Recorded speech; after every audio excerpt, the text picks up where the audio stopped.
Hello viewers, আসসালামু আলাইকুম। আজকে একটা মজাদার রেসিপি নিয়ে হাজির হয়ে গেলাম। সবাই কেমন আছেন? আমি তো আলহামদুলিল্লাহ বেশ ভালো আছি।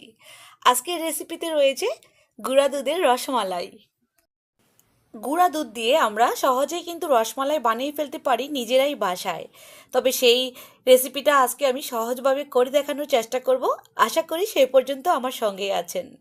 আর একটা রিকোয়েস্ট করব, যারা আমার চ্যানেলে নতুন এখনও আমার চ্যানেলটাকে সাবস্ক্রাইব করেন নাই, প্লিজ সাবস্ক্রাইব করে রাখবেন। তাহলে আর কথা বাড়াবো না, চলুন চলে যাই মূল রেসিপিতে। আজকে আমি 1 কাপ পরিমাণ গুঁড়া দুধ নিয়েছি। এটা হচ্ছে ডিপ্লোমা ব্র্যান্ডের।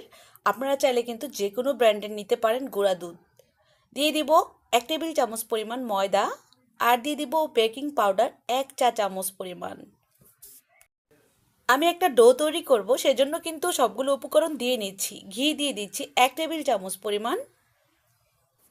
সবগুলো শুকনো উপকরণ একসঙ্গে দিয়ে দিলাম, দিয়ে হাত দিয়ে ঠিক এভাবে একটু ভালো করে মিশিয়ে নেব। ঘি, বেকিং পাউডার, ময়দা আর গুঁড়া দুধ একসঙ্গে বেশ ভালো করে মিলিয়ে ফেলবো হাত দিয়ে মেখে।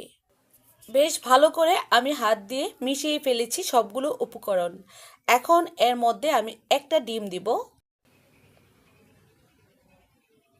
এই যে ডিমটা কিন্তু আমি আগেই ভেঙে রেখেছিলাম। এখন একটু ফিটিয়ে নিব একটা চামচের সাহায্যে। ডিমটা অবশ্যই রুম টেম্পারেচারে হতে হবে, ফ্রিজ থেকে নামিয়ে কিন্তু সঙ্গে সঙ্গে দেওয়া যাবে না। যদি ফ্রিজে থাকে তাহলে 15 থেকে 20 মিনিট আগে নামিয়ে রাখলেই হবে। এখন এই ফিটানো ডিমটা দিয়েই এই ডোটা তৈরি করব। এর মধ্যে কোনো পানি ইউজ করা যাবে না, শুধু ডিমটা দিয়েই করতে হবে। যদি 2 কাপ গুঁড়া দুধ নেন তাহলে 2টা ডিম লাগবে, আর 1 কাপ গুঁড়া দুধ নিলে একটা ডিমই যথেষ্ট।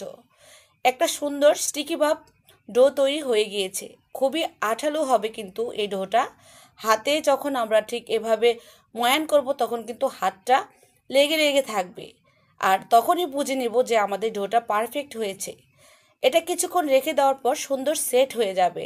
আমি এখন ঢাকনা দিয়ে ঢেকে রেখে ওদিক থেকে মালাইটা তৈরি করে নেব। যেহেতু এটা রসমালাই, তো মালাই তো অবশ্যই তৈরি করতে হবে, তাই না?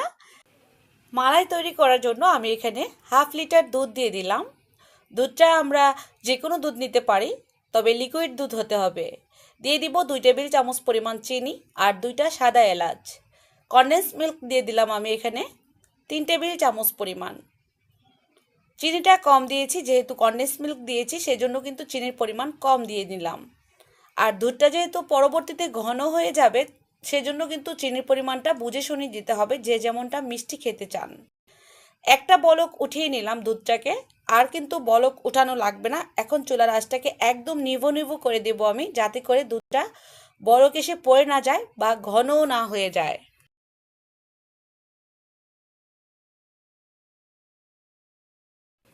এই ফাঁকে আমি মিষ্টিগুলো বানিয়ে নিব। মাত্র 3 থেকে 4 মিনিট সময় লাগবে। ওদিক থেকে কিন্তু মালাই দুধটা একদম নিবু নিবু জালে বসিয়ে রেখেছি। এই যে সেট হয়ে গিয়েছে কিন্তু সুন্দরভাবে এই ডোটা। এখন এ থেকে আমি রসমালাই বানিয়ে নিব। হাতে একটু ঘি মুছে নিচ্ছি, যাতে করে রসমালাইগুলো বানানোর শেপটা সুন্দর হয়। আমি গোল আকারে রসমালাই তৈরি করব আজকে। আপনারা চাইলে কিন্তু বিভিন্ন ধরনের করে চ্যাপ্টা, লম্বা অথবা যার যার ইচ্ছা মতো করে নিতে পারেন।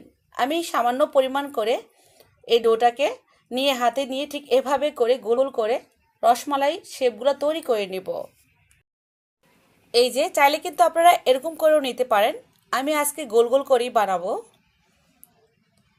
এমনভাবে গোলাকার করতে হবে যাতে করে এর মধ্যে কোনো ফাটল দাগ না থাকে। একটু লক্ষ্য করলেই বুঝতে পারবেন আমার এগুলো শেপগুলো তৈরি করা হয়ে গিয়েছে রসমালাইয়ের, আর খুব সুন্দর মসৃণ হয়েছে। এখন চলে যাব মালাই দুধে। এই যে আমি কিন্তু চুলাটা একদম কমিয়ে রেখেছিলাম, কারণ রসমালাইয়ের মালাইটা যদি ঘন হয়ে যায় তাহলে কিন্তু রসমালাইয়ের ভিতরে রস ঢুকবে না। সেজন্য পাতলা থাকতে হবে। আর চুলার আঁচটাকে কমিয়ে রেখে মিষ্টিগুলো বানিয়ে নিলাম। এখন এই মিষ্টির শেপগুলো দিয়ে দিব আমি এই দুধের মধ্যে। একটা বলক আবারও উঠিয়ে নিয়েছি, তবে এখন ঢাকনা দিয়ে ঢেকে রেখে দিব। আর এই প্যানটার মধ্যে ধরে ঠিক এভাবে একটু ঘুরিয়ে ঘুরিয়ে দিব। ঢাকনাটা আমি এখন দিয়ে দেব, আর 4 মিনিটের মতো জাল করব মিডিয়াম আঁচে। এরই মধ্যে কিন্তু রসমালাই হয়ে যাবে।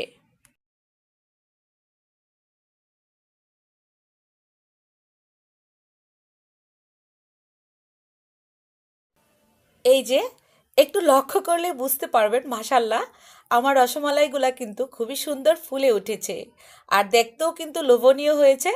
আর আশা করব আপনারা যদি এভাবে ট্রাই করেন তাহলে আমার এগুলোর মতোই হবে আপনাদের রসমালাইও। গুঁড়া দুধের রসমালাইটা আসলে যখন তখন বানিয়ে ফেলা যায় আর এটা বানানো খুবই সহজ। আমি একটা খুব কাছ থেকে দেখিয়ে দিচ্ছি। খুবই তুলতুলে হয়েছে রসমালাই। চাইলে কিন্তু আপনারা নর্মাল ঠান্ডা হলে নর্মাল ফ্রিজে রেখেও খেতে পারেন। আমি এখন চুলাটা অফ করে দিব আর ঠান্ডা হলে পরিবেশন করব। তবে ভিউয়ার্স আজকের মতো বিদায় নিয়ে নিচ্ছি। সবাই ভালো থাকবেন, সুস্থ থাকবেন।